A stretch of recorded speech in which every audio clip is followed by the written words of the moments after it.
Hey, and how's it going, everybody? Welcome to Jeep Making channel. My name is Aaron, and guess what today, guys? We're working on my 2003 Ford F-250 with the 7.3 Power Stroke in it. And what's going on with it today? Well, if you've got a Ford, a lot of times on the upper headliner area, you've got a digital readout. It'll do your miles per gallon, your compass, and your outside temperature. And guess what?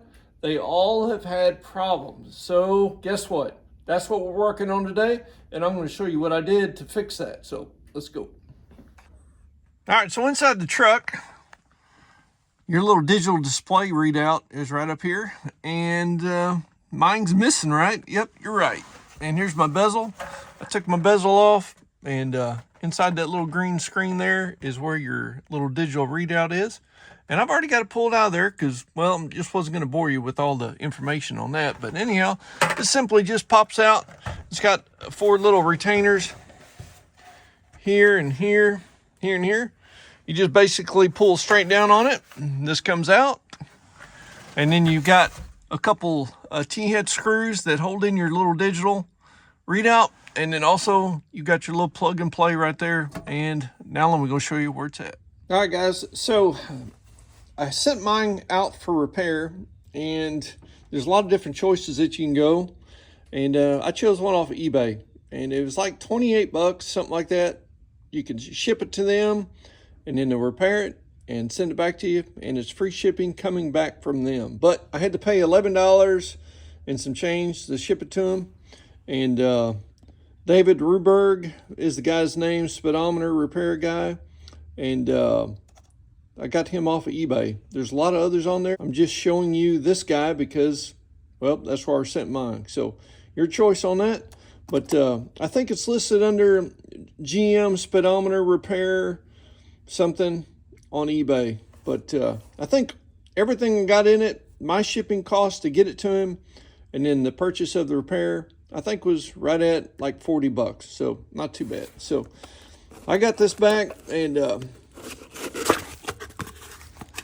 they sent it back to me, and it's supposedly all fixed. I haven't tried it out yet, but we're getting ready to go plug it in and see if it works. So I guess we'll go check it out. But they've got some, what the problem is here on this little digital board, little computer board, there's some solder areas that go faulty in it. And I actually took mine off. You can easily take this off and look at it. I looked at it with the magnifying glass. I couldn't see any problems anywhere on it. So guess what, guys? I was like, well, forget this. I'm just going to send it out. So now we're going to go see if this thing works. So let's go. All right. So hopefully I won't hit the camera. And hopefully this video will turn out all right for you guys. But first things first, we're going to reach up here and get this thing plugged back in.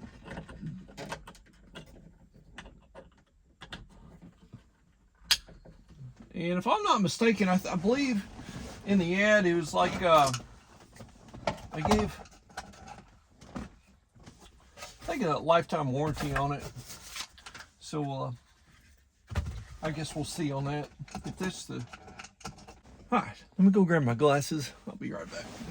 I'll tell you what, guys. One of the most aggravating things in life is when you get older and you just can't see as well anymore.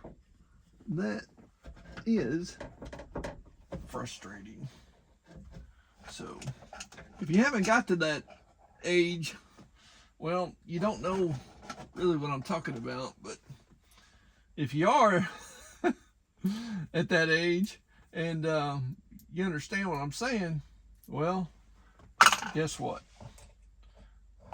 It is just part of life, apparently. Because it seems like a lot of older guys and gals out there, when you get to that age, it's your eyesight, I think, was it eyesight's first to go and your hearing's next or something like that.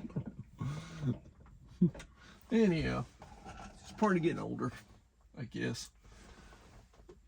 So anyhow, we're gonna get this thing here put in and turn the key on. And guys, listen, I know a lot of people bash these, are like, oh, the because it does have your miles per gallon readout. They call it the lyometer. I get it.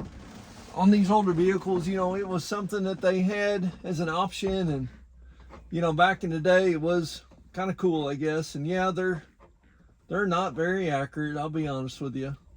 Not like the newer ones. The newer vehicles, if you use a pencil and paper and actually calculate it out, they actually are, in the two vehicles that I've had, are actually very accurate. So can't go wrong there. But the main thing that I'm wanting is the outside temperature and the compass.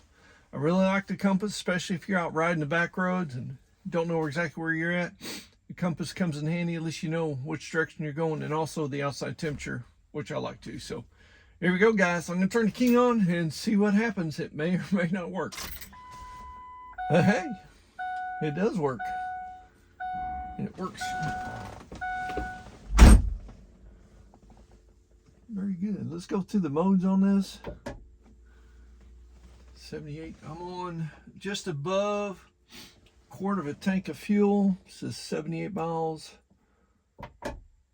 Southwest. Is compass working? Outside temperature is 50 degrees. And you know what, guys? That is spot on, because I've got my other thermometer in the shop there, and it's showing, well, it's showing 49 degrees. And man, that's good. Then you can actually turn it off, back on. So guys, I'll tell you what, for 40 bucks, you get this thing up and going again. And you know, this guy, he doesn't pay me to do this. I'm just telling you what works for me. So you can check out on eBay. There's several of them out there, but I used that guy on the package. Just press pause at the very beginning of this video. You can see his information, and might be able to get your digital readout for your miles per gallon, your compass, your outside temperature, all working for you. So, all right, guys, a little short video. Thanks for checking out the Jeep Man King channel, and see more truck, boat, and repairs down in my playlist. God bless you guys, and we'll see you next time on the Jeep Man King channel. See you.